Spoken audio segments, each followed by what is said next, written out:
You're listening to Soap Dirt, the latest in television entertainment news. Hey there, Days of Our Lives fans. It's Belinda from Soap Dirt, and I've got your 2-week spoilers. These run from Monday, April 1st, all the way through Friday, April 12th. There is a lot to unpack. Good storylines, good stuff happening. I got an update on the whole writers thing over at Days that's very important. A big recast. There is definitely a lot of interest, and I can't wait to tell you guys about it. If you haven't, please reach down and click subscribe so you don't miss any of our updates. Let's jump right into this. So, with no idea that Holly is finally coming clean, Tate is talking to his mom, Theresa, on Monday the 1st about just how problematic relationships are. And of course, she knows that. But to be fair, Theresa's the one usually complicating her own relationships. And Holly completely comes clean. She finally tells the truth. You know, she was trying to use the excuse of, oh, you know, my mom can't handle this, blah, blah. So Tate's got to stay in jail, which was really awful, but she owns it. She admits that they were her drugs that she OD'd on. And surprisingly, EJ does the right thing and the charges are going to get dropped. Meanwhile, as Nicole is crying and freaking out, Eric Brady is there to be supportive of her, and EJ is just stunned by the whole thing. None of this makes him look very good, of course. Not that he could get much worse looking right now, not in terms of attractiveness. He continues to be attractive, but his behavior is appallingly ugly. Paulina and Abe wait to get test results to find out if her cancer was taken care of with the surgery. It looks like there might need some residual stuff to be done with her medically. Xander looks at the evidence that the cops have against him, claiming that he shot Harris, and of course he didn't, but Stefan tried to frame him, so Xander wants to clear his name. Tuesday, April 2nd, we've got Stephanie catching up with Julie, and she's telling her about what's going on with Everett and what's going on with her and what's going on with her and Everett.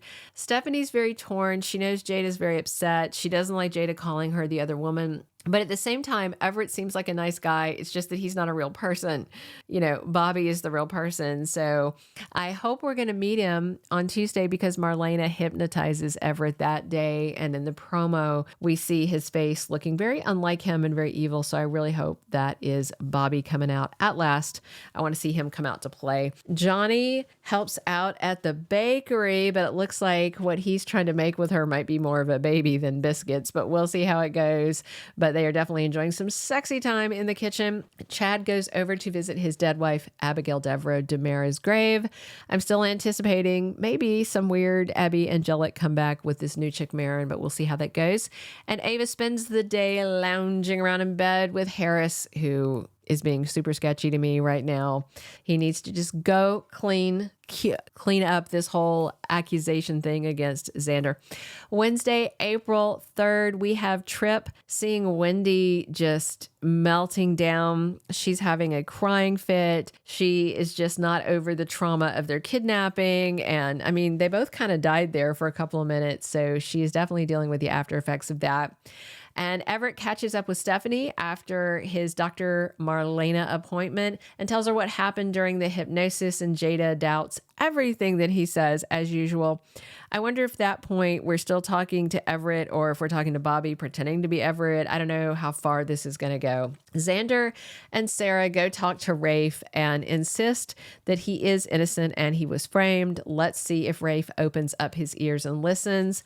And Ava and Harris get out of bed to actually go on a date. Thursday, April 4th, Alex Kidiakis asks Theresa Donovan to move back in again. That's good, because Tate is home and she's got no place to sleep now. And I'm sure Brady probably wants rid of her, because that is the same day that Theresa and Brady finally get to bring Tate home. So she definitely needs to pack up and shove off. Marlena and Paulina meet at the bar. They're having drinks, they're bonding, and they're talking about the treatment that Paulina has to have. And I'm suspecting chemo, radiation, something like that, just some follow-up to make sure all the cancer's gone.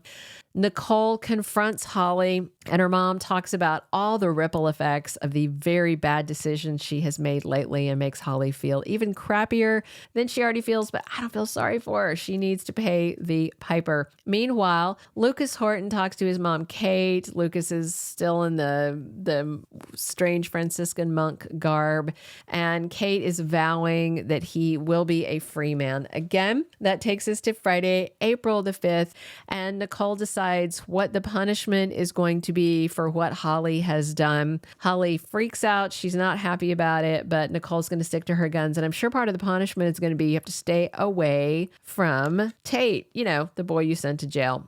Everett has news about Stefan's arrest. He talks to Chad and Leo over at The Spectator about it, and Stephanie gets some advice from Eric about forgiveness. I don't know if that's forgiveness at Bob Everett, forgiveness at Jada for calling her the other woman when Stephanie had no idea he was married. Tate can't stop thinking about Holly, even though his parents brought him home and said, stay away from Holly. So he is going to obviously go running over there. But on Friday, April the 5th, that's when we get the huge recast. We've got new Tate. Leo Howard takes over the role. He is a few years older than Martin Mann.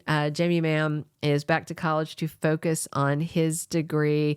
Leo is a cutie patootie. I'm looking forward to it. He's a little older, but he's 26. Ashley Puzemis, who plays Holly, is 22. So their age gap isn't problematic. Not really. The problematic thing is that they're playing, 17-year-olds, 16, 17. Not that they don't look great, but they don't look 16 and 17.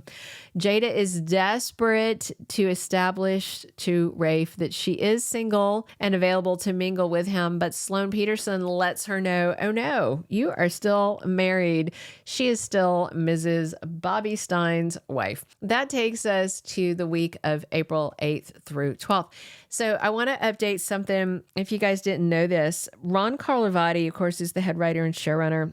I like Ron's writing a lot. I was a big fan of his when he was the head writer over at General Hospital, and I was excited when he left there that he made a home over at Days. And I tease and I call him Rerun because he likes to repeat plots, but he repeats plots that I enjoy. So the thing is, right now, what we're seeing on Days of Our Lives is not Ron Carlivati's writing. So they film 6 months ahead, and it's kind of a whole different time scale than the other soaps have. If you guys don't remember, the Writers Guild of America, the WGA, was on strike last year, and we saw replacement writers come in to keep all the soaps going, and all of that material has already played out, and we're back to the core writers. But on Days of Our Lives, because they shoot so far ahead, we're still seeing replacement writer material, or as Ron Carlivati calls them, scabs. Scabs are people who cross picket line to work when others are on strike, and he said there are 2 more months of scab writing. So that sounds like all of April and all of May are the replacement writers. So June 1st, give or take a few days, is when I expect us to be back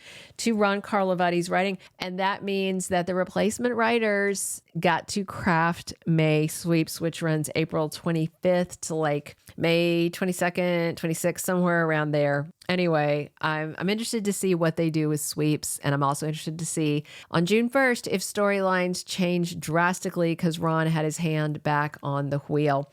Other 2-week spoilers say a schemer makes a mistake and it could cost her everything. I feel like this has to be either Theresa Donovan or Holly Jonas, but I feel like it sounds more like Theresa. There are life-changing events ahead for several people in Salem, and somebody is played and wants payback, and I don't know if that's going to be Xander or somebody else. I definitely would like to see Xander getting some payback. We have Holly rebelling against her mother's punishment, and Tate is not listening to his folks either. It's turning into this real Romeo and Juliet type of vibe. And again, look for new Tate on April 5th, and also look for Jada furious and wanting this divorce to be processed ASAP. But I wonder if Bob Everett is going to mess with her just for the fun of it and decide that they are going to stay married, even though she doesn't want that, not one little bit. Those are all of our 2-week spoilers. Please drop your comments on what you're excited to see and come back soon. We're here talking Days of Our Lives 7 days a week. This is Belinda from Soap Dirt, and please click subscribe if you haven't already. Thanks so much for tuning in. Thank you for being a loyal listener. Follow us wherever you get your podcast, because you don't want to miss the next episode. Soap Dirt is on all the major podcast platforms, including Apple Podcast, Spotify, iHeartRadio, and more.